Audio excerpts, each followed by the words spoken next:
nandito na naman kami sa airspeed. Dito na naman kami ngayon magsisimula.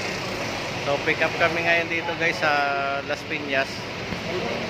Paranaque pala guys. So yung time namin ay 9 o'clock. Tapos ngayon ito nag-waiting po kami. So yan guys sa likod namin yung pipick upin. So nire-ready na guys. So samahan nyo kami guys sa Paranaque to Quezon City. 7 drops po ang aming delivery. So maraming salamat guys. Kita-kits na lang tayo mamaya sa Quezon City.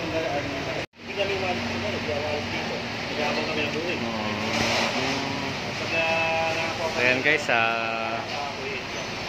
simple video muna dito sa labas. So yan yung mga tropa ko, nag-iabangan sila. Kwentuhan tungkol sa mga booking.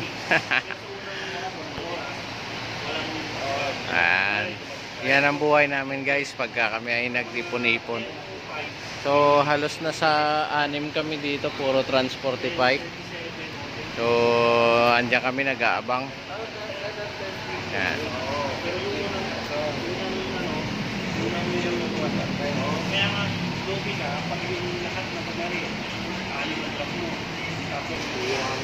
So ito guys yung isa NB350 ng ganda.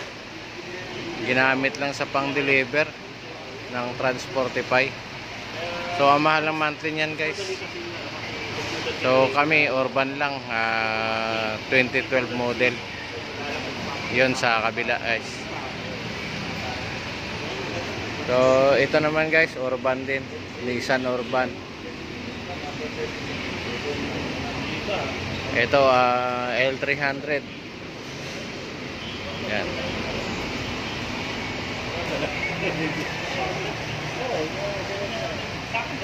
So yan guys yung loob ng warehouse. Yan si Manong Guard.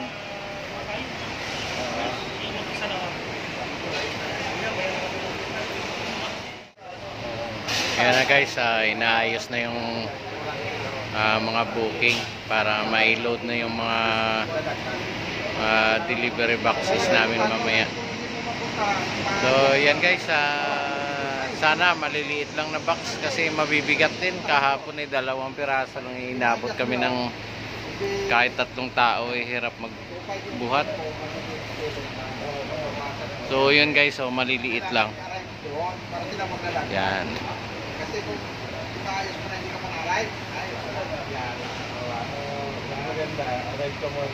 So ganitong buhay namin guys, mga delivery rider ng Transportify, 4 wheels.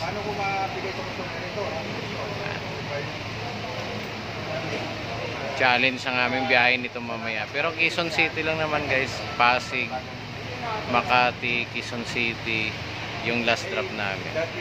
So yan guys, napakalaki ng kanilang packaging. So mabibigat yan. So puno tong isang NB350 malamang. 7 drops.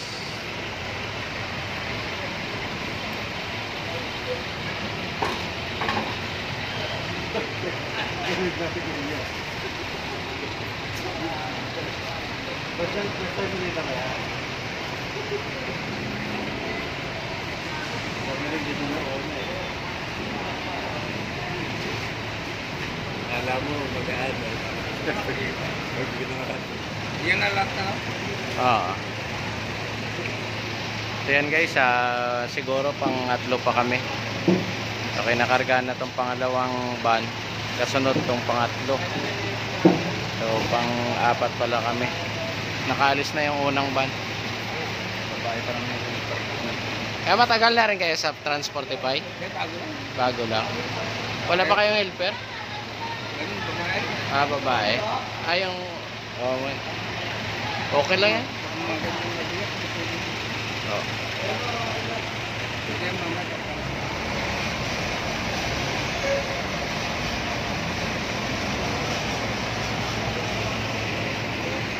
Ayan guys, isa pa lang ang nakarga namin, maliliit lang. So, hindi katulad kanina nung nauna ang lalaki.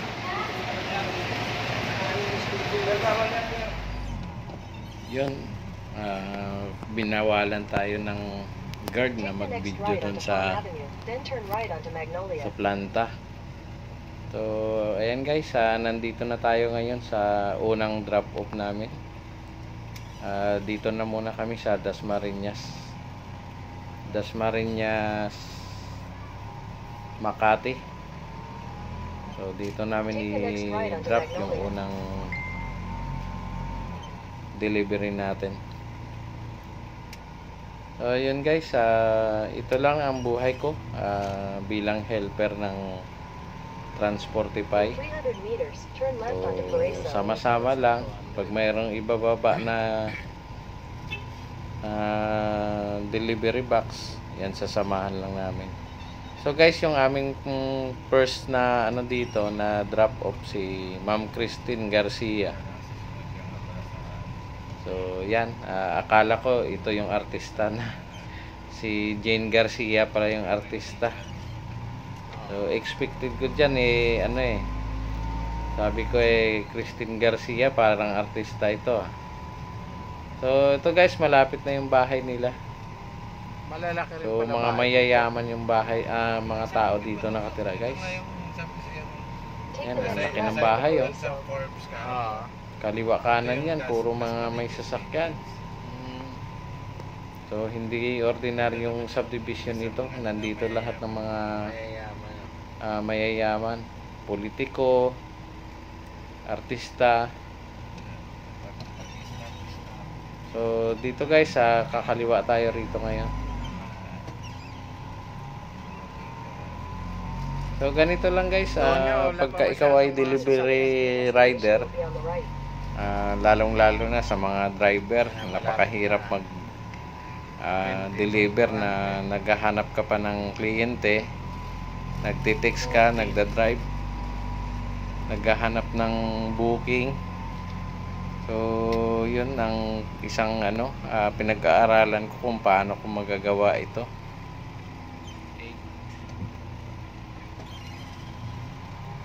So kung ikaw ay kasama naman bilang delivery helper, so pag may karga, okay lang.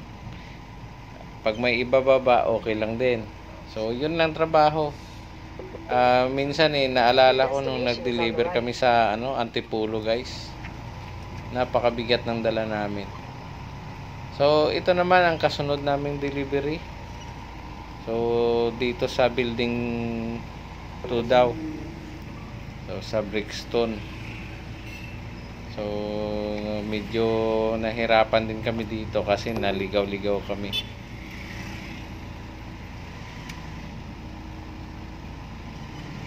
So yan guys, ikot muna tayo doon sa kasi sabi ng guard lang daw ang delivery doon sa basement. So nung nagtanong kami, para pala doon yan sa lobby. So doon nadaan yung mga customer. So dito kami, ikot kami guys sa likuran. Diyan kami tinuro ng guard. So sa basement daw guys, ito hanapin natin. So ito na sa kanan. So yun guys, hindi ko na na-videohan. Nandito kami ngayon sa Golden Plaza.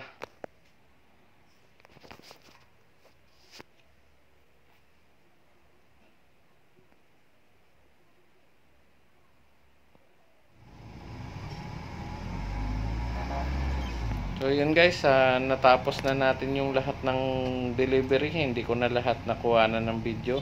Gawa ng sunod-sunod na yung lugar at saka kumain na rin po kami. Medyo hectic na yung schedule. So nandito kami ngayon guys sa pangalawang booking natin. So kakakuha lang namin ng booking. So di-deliver kami. So dito kami pick up sa Quezon City. Chamba naman na pagkatapos namin kumain, nakakuha kami ng booking. So Ang sabi, tiles daw ang aming ikakarga dito. Sana naman wag marami. So, ang delivery naman namin dito guys sa SMX MOA. So, ito yung pangalawang booking namin from Quezon City to MOA.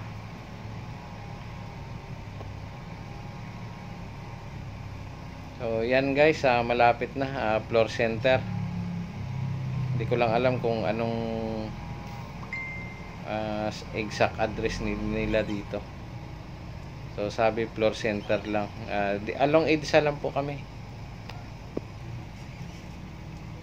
So, ito na guys, kakanan po tayo dito at magtanong tayo dito. Hanapin natin yung contact.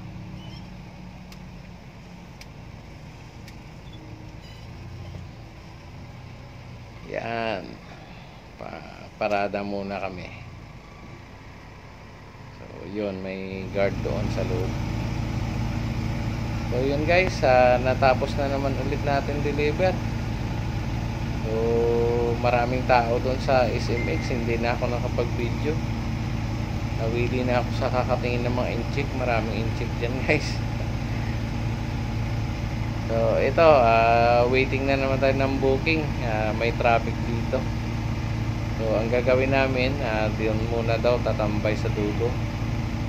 Pag wala, siguro uuwi na rin kami pag wala na kami makuha rito. So, time check natin guys, 4 PM na po ito. So, may time pa kami para kumuha ng isang booking. So, pangatlong booking na po sana namin. So, ayan, dahil bawal din kami tumambay dyan, ikot muna kami. So, hanggang dito na lang guys ang ating video. Maraming salamat po sa lahat ng nanood. Sa sunod ulit,